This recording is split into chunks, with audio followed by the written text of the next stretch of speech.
welcome to the podcast. I'm your host, Don Murphy. Today we're going to be talking about the restoration of the DC golf courses.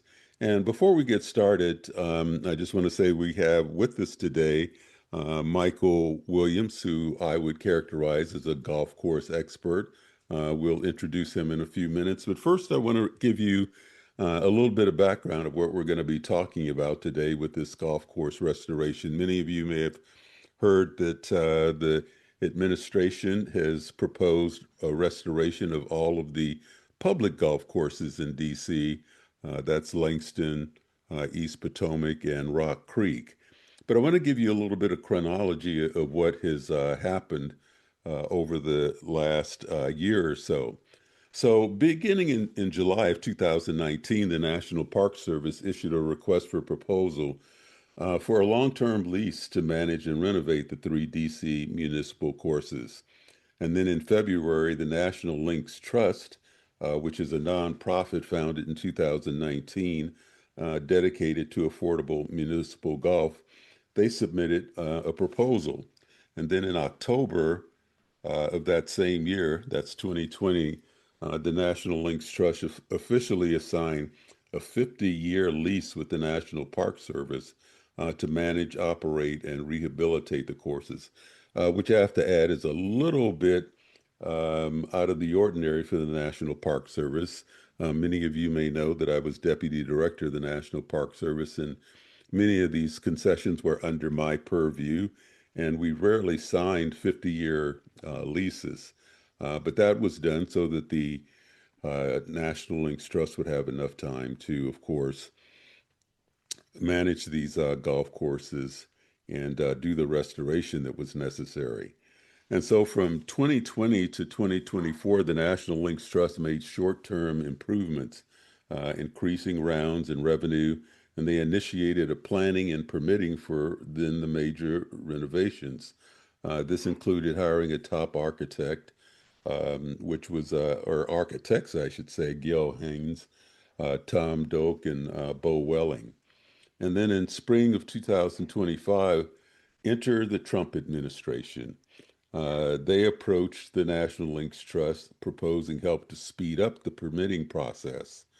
And the National Links Trust was briefed that the administration had a keen interest in the East Potomac course, which included renaming it and potentially bringing in private management.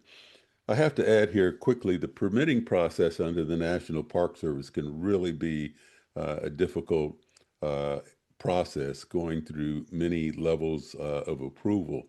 So the National Link Trust may not have been at fault at all in the fact that it took a long time to get some of these permits approved. But then in October 29th, in 2025, the Department of Interior issued a formal default notice to the National Links Trust, alleging failure to meet capital improvement schedules, despite the National Links Trust progress and having spent $1 million in mobilization spending. So then in November of 2025, architect Tom Fazio, selected by the president, visited East Potomac and the White House. And then in December of 25, the Department of Interior sent a formal termination letter to the National Links Trust. And then again in December of 25, the Trump administration officially terminated the 50-year lease, taking back control of the courses, alleging that the National Links Trust did not provide a satisfactory plan to cure the default. Then the National Links Trust announced it would continue to operate the courses on a short-term basis while the future of the projects remained uncertain. And they're even more uncertain now because a lawsuit has been filed to prevent this restoration, and we'll talk about that lawsuit a little bit with Michael Williams. So now I'd like to take a minute and introduce our guest, Michael Williams, who's joined us to discuss this proposed restoration of the golf courses, again, including Langston, East Potomac, and of course, Rock Creek as well. So, who is Michael Williams? So, Michael Williams launched his first radio show on Fox News Radio, Sticks and Stones, a critically acclaimed show that covered golf, business, and politics. Since that launch, Michael Williams has established a reputation as a savvy broadcaster and as an active, incisive interviewer and writer. An avid golfer himself, Michael has covered the game of golf and the golf lifestyle, including courses, restaurants, business, travel, and sports, and marketing as well for publications all over the world.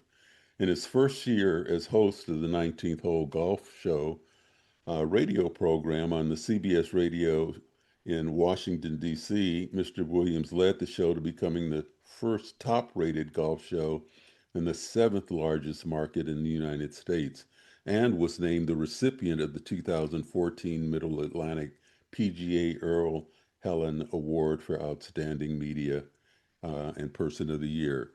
That is who Michael Williams is. And Michael, welcome to the program. It's good to have you here. Don, so good to talk to you. Thanks for having me on. Yeah, it's absolutely a pleasure. So, Michael, again, thanks for joining us. So let's get started and begin with your career as a golf course journalist and consultant. How did you get started on that journey? Again, thanks for having me on, Don. It's really a pleasure to talk to you and to talk about this particular subject because it's so near and dear to my heart because it's how I got into golf. I didn't start playing golf until, I mean, most people start when they're little kids, 4, 5, 6, play in high school. I didn't start playing until I was 37 years old. And that's when I really played my first rounds at the Understand. courses in Washington, D.C. I'm a D.C. native. And when we went down to play, our parents used to take us to play at Haynes Point. We didn't even know there were golf courses in there. We used to play out by the water, never inside the courses, but of course they were there. In my adult life, I was in foreign exchange banking, and I had spent 14 years overseas in foreign exchange banking. When I came back to the States, we had a number of issues came up, including my own personal, as Queen Elizabeth once said, annus horribilis, where I had my mom passed away, and my father got sick, and various other relatives passed, and I took some time off to help take care of family. When I got back in to work, I needed something just a little bit flexible with my time, and I started working at a golf magazine. The golf magazine, one of their clients was the courses at East Potomac, Langston, and Rock Creek. They talked to me a while and saw that I'd had some experience with the world and asked if I would come on for a consulting thing with them to help them affect some changes that they were interested in. Um, and that mini sort of consulting contract, I thought it was going to be for a year, and I ended up being with the courses for 7 years, which I would say is a record that will never be broken. It's really it's just a fascinating place, those courses at DC, especially at East Potomac, and I always say that that is the big funnel for golf. It's where so many people either get into the game or come back to the game because it's affordable, it's accessible. There are so many things you could do there, from playing 9 holes to hitting the driving range, practice your putting, or even if you just want to be around that beautiful location that's in the shadow of the monuments, that's right near the river, that has one of the only breezes that's blowing in the summer in Washington, Right. D.C. There's so much positive about that place. And I liked it as a kid, but I fell in love with it as an adult, being involved with the both the golf courses and the wonderful team that was there with me. Golf Course Specialist was the company then that Right. I was in charge remember. of it. Yes, with Bob Brock and Kim Thomas and all those folks, Paige Louise Right. Gilbert, all those people. So they became very, very close to me. So I still remain very, very attached to what happens to those courses and how they're positioned within our community. I think is very important. They represent a huge chunk of land in Washington, D.C., and how it's used and how it's apportioned and how it's made available to the public. It means a lot to me and it means a lot to public. So to the public. Well, So and a that's lot why of I'm interested in a talking to lot this. of celebrities and important people. I mean, it's it brought together the community, the average golfer, the weekend hack, and then they were playing next to Sandra Day O'Connor or um, the golfer, what was his name? Jim Thorpe, I think, played there often, and Yeah. other celebrities you would see playing the course as well. And so it was clearly a public course where people of all walks of life could play as well. Most certainly. I remember a foursome going out that had a local lawyer, a construction guy, a taxi driver, and Vice President Joe Biden. And Right. the only way that you could tell that one of those people was a little bit different was the Secret Service that was going in the fairway ahead of them to make sure that all was clear before Vice President Biden hit his shot. You would see so many celebrities that would come down there. Over at Langston, there's records of Muhammad Ali coming and hitting a golf ball for the very first time there. There was a Joe Louis hole, actually, because Joe Louis fell in love with the game at Langston Golf Course. There's just a record of famous people, but more importantly, not so famous people who have enjoyed the course over the years. Right. No, absolutely. And it's fascinating that you didn't start playing golf until you were 37. I didn't start playing until I was 49. And golf brings all sorts of people together. So it brought you and I together.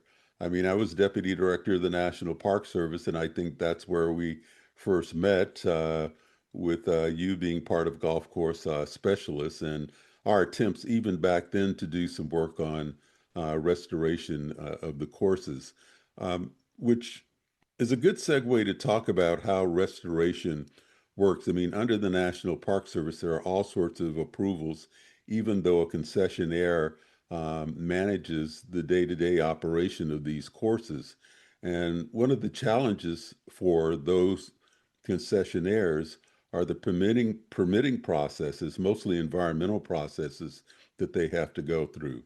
And for example, our listeners need to know, just to um, make a very sharp point. Rock Creek Golf Course, for example, needed some just plain maintenance and restoration done, which involved some trimming and cutting of trees and improvements of the fairways. And this is not hyperbole, folks out there. It took 20 years to get that approval.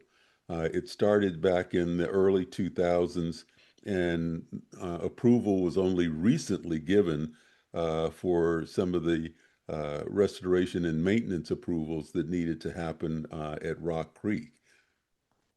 And I think you remember some of that. I do remember some of that. And look, I there are so many things that you can say about the golf courses and how they operate and how the Park Service operates. And certainly there needs to be some improvement, but of how that the process and the interactions go together. But what is happening now is far away from how the Park Service and the courses operate. It really comes down to what the mission and vision of what the courses are. Who are they for? Who are they meant to serve, and how are they going to serve them? And most importantly, at what cost? So, yeah, when you talk about the operations part of it, certainly there are always improvements that can be made in any operation. But going back to the mission, why are you here, and how are you going to make yourself interact with the public? That's what's being discussed right now. Mhm. Understand.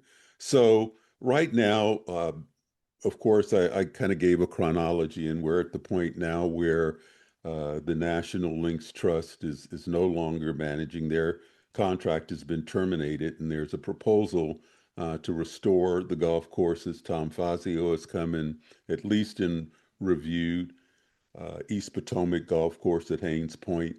And now, to your point, there's a lawsuit that's been filed uh, to stop the restoration because of concerns about, first of all, violation of environmental reviews, the concerns about public access, and actually any kind of due process that needs to be done, public involvement whenever there's this kind of restoration.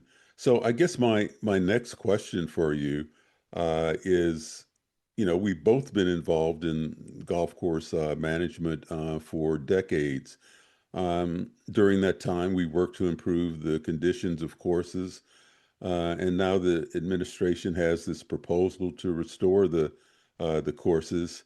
I'd just like to get your opinion on whether or not um, the National Links Trust versus the administration's plan is is what should is what we should be focusing on here.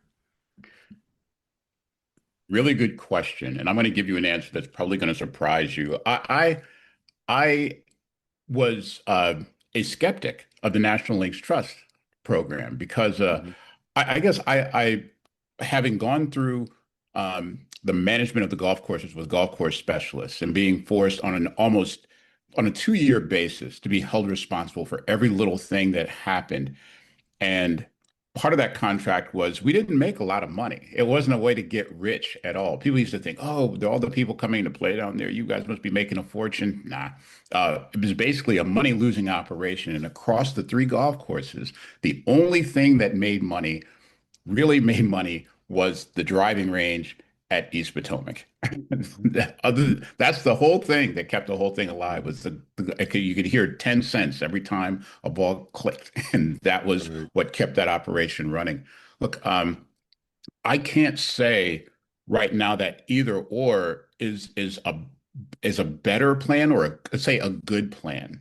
I like the National Links Trust a little bit better because I saw it in their charter. They were concerned with making and keeping the courses affordable and accessible. Now, we still hadn't seen any prices from them. We hadn't seen what affordable and accessible looked like to them. You can still see what it looked like to us. Mhm. And Right. kind of to them, when you look at the prices at East Potomac, 18 holes on the blue course, which is the major course there, 18-hole course that is stunning in the springtime. This time of year, on the 10th hole, you have a stand of cherry trees that is among the most beautiful in the country. It's a gorgeous, gorgeous layout. It's $48 to play for 18 holes. $48. It's Right. it's a miracle, actually. Mhm. Right. Um, so we hadn't seen after these types of improvements they were talking about what affordable would look like. What the new proposal is talking about, I have scanned that and I have not seen the word affordable mentioned one time, Right. not one time.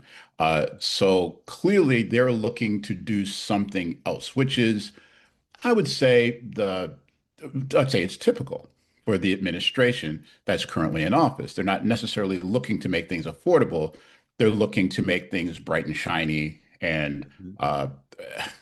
whatever. But we it's difficult to compare the two programs to each other. But I would say that of the two, National Links Trust has more of a concern because they've stated it in being affordable and accessible, even though that's up for debate. Um, so Mhm. we still have to see.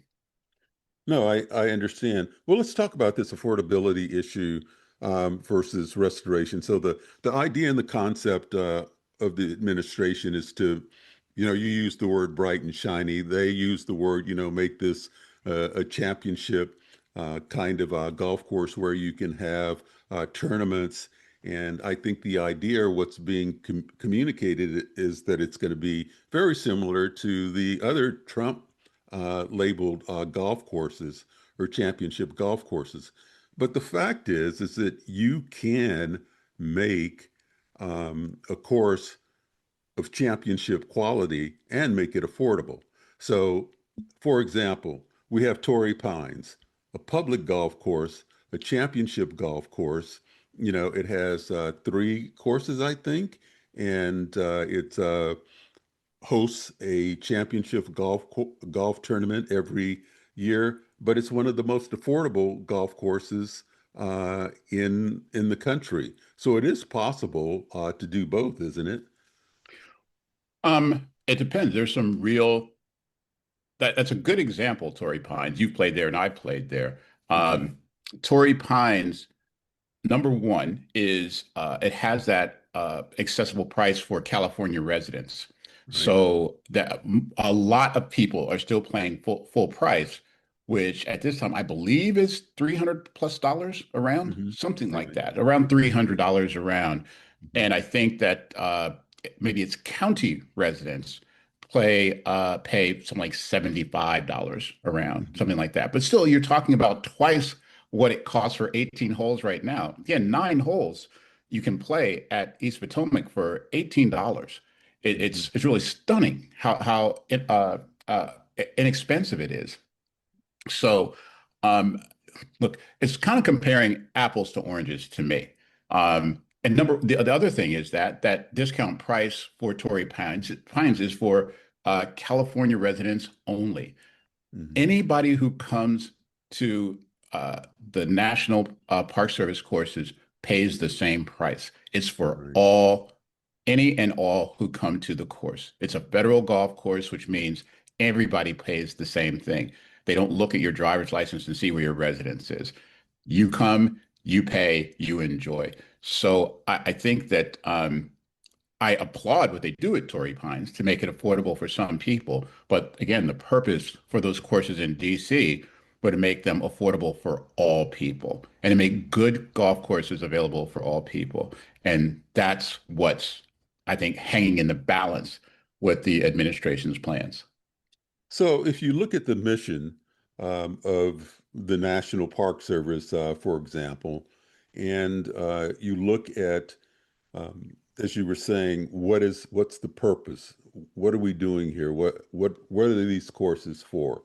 And the argument seems to be that the courses, or some arguments are made that the courses are for all people. They should be affordable. It's kind of similar to the Smithsonian model. I mean, where all of these museums are free. And so then you're talking about a um, golf courses similar to museums that of the Smithsonian that would be not free but affordable for all people of the nation. That's what we're talking about here. But that then contrasts with how do you continue to maintain these courses and make them of high quality, and then have a pricing that's commensurate with the quality of the courses. So some would argue that, look, we need to upgrade these courses. We need to make them of a higher quality. The people that come will enjoy the courses more. And perhaps we can figure out a pricing schedule that's commensurate with the value. And yet it may be more, but it could be fair. What do you think about, that particular argument? I think that it could be more. There's an argument for it, for the price to rise at the golf courses, and there are certainly improvements that need to be made. One of the improvements that's going to have to happen is an infrastructure project that has to go on because the land that is on East Potomac Golf Course, for example, is literally sinking into the Potomac River. Okay, Correct. if you go around it now, you'll see that there are large parts of it where the retaining wall is sinking into Potomac. And there was a 50-year contract with National Links Trust. Halfway through that, that course was going to be underwater Right. if we don't do something about that peninsula. So Right. that whole project has to happen. And when I was there some years ago, they were talking about being a 200, 300, $500 million project. God only knows what it would cost now to do that, but that's going to have to happen. Look, I think that there's a middle ground here somewhere. As long as you get the mission decided, what do you want to be? Um, Mhm. if you look at what the Trump administration, or Donald Trump in particular, has done with courses. He hasn't done bad things. But there's one course, the Trump National Course in suburban Virginia, and he made some changes there, bought the course, made some changes, raised the prices. And you can say whether it's fair or not, but a lot of people want to play there. They enjoy being a member there. They like the amenities there, and that's just fine. That's the way the free market works. These courses are not meant to be part of the free market. They are national parks. That's the name. They're in the National Park Service system, and they're meant to be an entry point for people to discover the game and the benefits of the game. National Park Service was created in 1916, and so was the PGA of America. By 1921, when East Potomac had its first course built, the Blue Course, there were seven national golf courses that were already done in 5 years. Seven national golf courses. That's how important Teddy Roosevelt thought the game of golf was for people, for the enjoyment, for interacting with nature, for getting close to themselves, for being around people. And we've had a renaissance of that with the pandemic. There are more people playing the game now than ever. According to the National Golf Foundation, as many as 25 million people are playing the game. And these are huge numbers for golf, huge numbers. They're probably going to go down in the next couple of years, but we have this huge cohort that has found the game, the camaraderie of the game, the health benefits of the game, and even the competitive too. And you won't have a lot of championship players that come, but that doesn't matter. And I think that's what's really the key to this property and the idea of East Potomac Golf Course. It's not about having the best golf course or the finest this or that. It really isn't. It's about having access to this game. Again, the big funnel that allows people to discover the game of golf and decide that they want to make it a part of their life, and then to move on and do that in other places that offer more luxury, Mhm. better courses, better this, better that, all those sorts of things. It can't be argued that there are better facilities than East Potomac, but there is none that's more available than East Potomac, and that's the magic of that place. That's what needs to be preserved. No, I couldn't agree with you more, I have to say. Do you think Congress should get involved in this? I mean, there are two committees, and one in the Senate, one in the House of Representatives that oversees the National Park Service. They've been very involved in other projects with the National Park Service. And I should hasten to add, there are more golf courses in the National Park Service than just these three. So there's a golf course at Yosemite, for example. There are other golf courses throughout the National Park Service as well that are affordable and accessible to people. And so Congress overseeing the National Park Service, I think, is significant. So perhaps they could get involved and there could be improvements made. And then of course, the fees could be, I guess, what you'd call subsidized by the federal government because these courses belong to the people. And so perhaps Congress could get involved and perhaps provide significant funding that's necessary so that uh, a national links trust doesn't have to try to make these improvements over a 50-year period, which, um, as you and I know, is just extremely difficult. And you're, the National Links Trust is not going to make enough money, even over that 50-year period, to make those kind of improvements. I mean, I think I can just sit here from my experience and say unequivocally that is not going to happen. Uh, Given what we know, the cost of renovation at East Potomac just to prevent it from sinking back into the river, how much that costs. You really are going to need some kind of congressional appropriation, I believe. So, what's your opinion on that? Well, look, when I was there, one of my duties was to be the liaison between the golf courses and the National Park Service and Congress, and we worked together. We talked to people like then Congressman Raul Grijalva from New Hmm. Mexico about increasing funding and where funding would go, and relaxing some of the constrictions that were on us as a national park operating in the capital region as to those that opposed to those that operate in Yellowstone and other places. There are a lot of ins and outs. Now, the original question is, should it be in Congress? And I'll just say this. Congress has a difficult time deciding on life and death matters now. And the one way to make sure that this never gets solved is to put it in the hands of Congress. They have literally bigger fish to fry than this particular thing. But it doesn't mean that this particular amenity doesn't deserve the attention and the funding from the national government. And part of the lawsuit that the DC Preservation League brought against the overhaul by the Trump administration points to the environmental and historic violations. They talked about it uh, violating the National Environmental Policy Act and the 1897 Act that requires the site to be used for public recreation. So look, Congress is kind of in it in a way. I think to put the decision making in their hands means to kick it down the road an extraordinarily long way. But I think we can decide this in other ways that are to the benefit of the most people. No, let's not make this.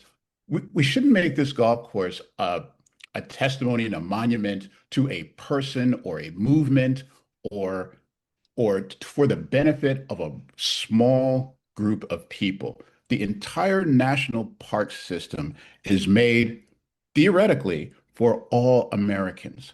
And I personally believe that in order for that to happen, the government has to take a large share of the cost of doing this. You just have to because it's worth it.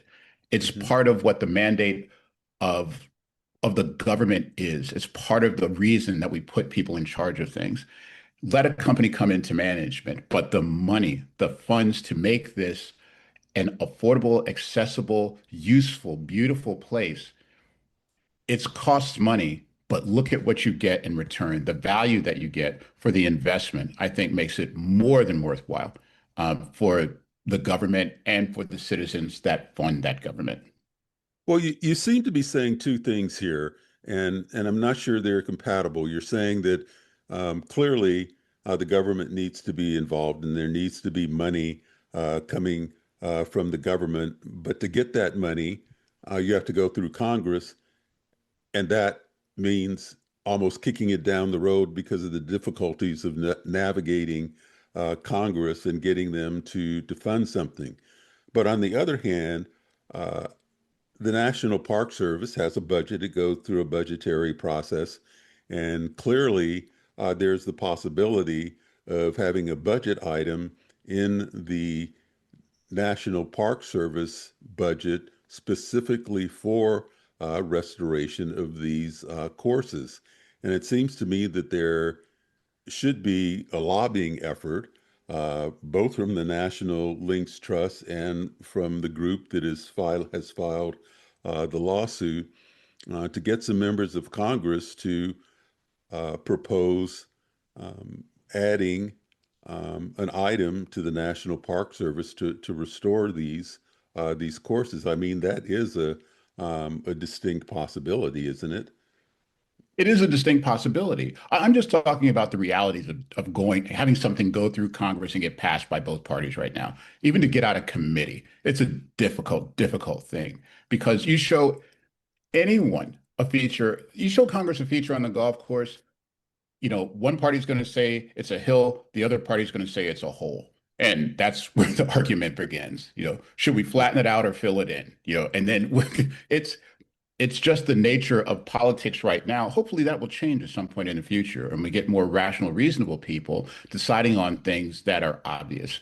But where we stand right now, I think rather than getting new legislation put in, it's as you say, the appropriation that comes through for the National Park Service, and part of it is attributed to the DC golf courses, to have that be at a level that these types of improvements the type of improvements that benefit all, the type of uh, uh, corrections and alterations to the golf course and the surrounding area that should be made and funded would benefit everyone, not just a privileged few. That's what I mean. So using the appropriations process we have now, rather than going through uh, another legislative process, because I think those legislative processes for right now are doomed to be stuck in quagmire.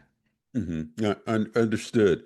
Well, I think our listeners need to know that there does exist a mechanism right now in terms of funding. I mean, the Great Americans Outdoors Act specifically has money for maintenance, and it certainly is just a matter of deciding where that maintenance money is going to go.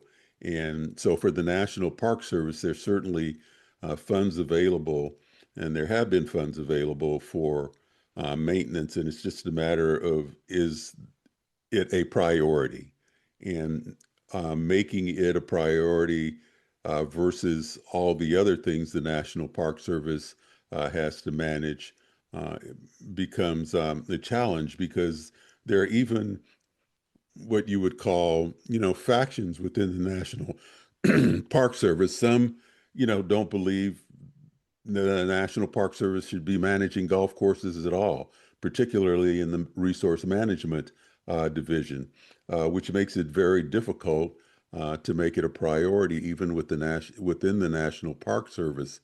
And so that causes, I think, part of the or leads to part of the reason why the administration steps in and says, hey, nothing is being done here. It's too slow. We need to just be aggressive about doing this, and we're going to take over the management and funding of this. And so it becomes almost a catch-22.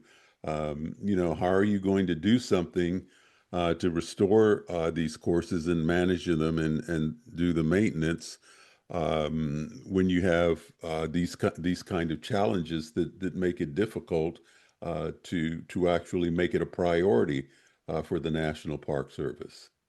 Yeah, I think you said something important there that the administration wants to take the process over and shortcut it, to a certain Yes. extent, so that they can do what they want to do. And the question for me is, and kudos for wanting to shorten the process, but to what end? What do they want to do? They want to make that particular public property uh, available and limited, as far as I understand it, to a drastically reduced number of people due to the cost of what they want to do and the price of what they will charge at the end of it. Look, the government has a right and a responsibility to help those properties that are in it, whether it's Yellowstone, whether it's Death Valley, whether it's um, whatever it might be, Yosemite, which you're very familiar with. Mhm. All of those properties, we have, I think we have a mandate to make those things affordable and accessible to all people. That's what Teddy Roosevelt wanted from the National Park Service in the beginning. And you can do this with golf. And one of the best things for this whole process has been this boom in golf. One of the, if there's any positive thing that came out of the pandemic, is the fact that people began to understand that golf is something that's not just for the privileged elite. For so long, it's been seen, even during the Tiger boom, it's something that was seen as for the well-to-do, for the wealthy, and for many people, just for men. Um, Mhm. and the pandemic sort of obliterated that whole fallacy about golf. Golf is for everyone. That's where it started, and that's where it is now, more than it has been for decades. And so now, when you have the opportunity for more people to get involved in the game, for more people to step into that big funnel, to close off that big funnel and put something that is more towards the 70s idea of the game with private this and expensive that and the best of, it runs counter to everything that is happening now in recreation, that's happening now with enjoyment, with all of these things with people. It literally doesn't make any sense for the U.S. government to be in that business. The U.S. government should be about making things available to its people, not making great things that are available to a few. That's what I believe. Of course, it's a free country. Anybody can believe what they want. But I think that we should be in the business of making things that are available to everyone. Imagine if there was a $25 fee to go to see the Lincoln Memorial. How many people do you think would go see that? I don't Right. think as many. No, exactly. No, that's very well said, and I couldn't agree with you more because you were on the show 2 or 3 years ago when we were talking before the pandemic, and we were talking about accessibility, particularly to underserved communities, and whether or not golf was changing and making uh, the game more accessible to people. So I guess my final question, and I think you've answered it to some extent, that has changed. I mean, what's the landscape of golf now in terms of its access to all people, particularly underserved communities? Well, I think that the golf industry is to be applauded for the work that it has done to make the game more affordable and accessible. Even before the pandemic, organizations like the First Tee, for example, were working to make uh, good citizens and good golfers of young people to make them aware of the game and how the nature of the game could change the nature of their existence and their lives. And there are more and better, and I won't say better, but more organizations that are out there that are doing very similar projects. I happen to be on a committee right now with the golf industry that is awarding grants to organizations, hundreds of organizations that are doing good work that stems from the work that they do at golf courses. I think people right now are really beginning to see what we who have been in golf have known for a while, that it's not just for a particular type of person. It's not for anyone who's rich or anyone who's well-to-do or anyone who's of a certain gender or a certain background. Golf is for everyone, and it is so flexible in how it can be applied, how it can be learned, how it can be enjoyed. It's such a unique opportunity to connect with people. And that's the magic of the game, the connections of people that you make. Sure, a connection to a game, you hit a good shot, you're going to remember it for the rest of your life. I've only made six of them, so yeah, I remember them all. But the magic that it comes with people. If there's anybody who comes to my memorial service, probably 90% of them are going to be people who I've met in and around golf. And I'm so grateful for that. And I think that door is open to everyone. And that's a door that should remain open to everyone, including at those golf courses in DC. Again, very well said, and I hope that memorial you just mentioned is many years off. Uh, Well, Thank you, Michael Don. Williams, thank you for joining us on Nature and Science podcast to talk about this very important issue. We'll circle back again in maybe a year or two and see where we are with the golf courses. And I'd just like to conclude by saying and echoing what you're saying. These uh, courses are for everyone and should remain affordable and accessible to everyone. Again, Michael, thank you for joining us.